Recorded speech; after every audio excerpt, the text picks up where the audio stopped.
انسان کی زندگی میں جو چیزیں اسے بہت زیادہ نقصان دیتی ہیں اور بہت پیچھے چھوڑ دیتی ہیں، دنیاوی معاملات سے لے کر روحانی، اخلاقی، قلبی اور قرب الہی کے معاملات تک کو جو چیزیں نقصان پہنچاتی ہیں، ان میں ایک بڑی چیز غفلت ہے۔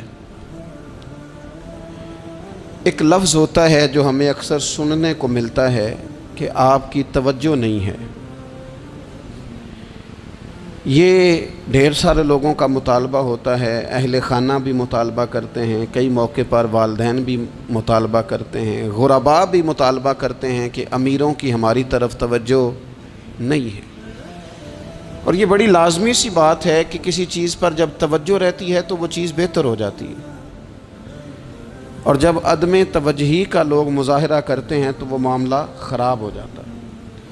یہ جو عدم توجہ ہے اسی کو غفلت کہتے ہیں، اور جب انسان کے مزاج پر غفلت طاری ہوتی ہے اور غفلت اس پر پوری طرح غلبہ کر لیتی ہے تو پھر اس کی زرخیز زمین کو وہ بنجر کرتی ہے۔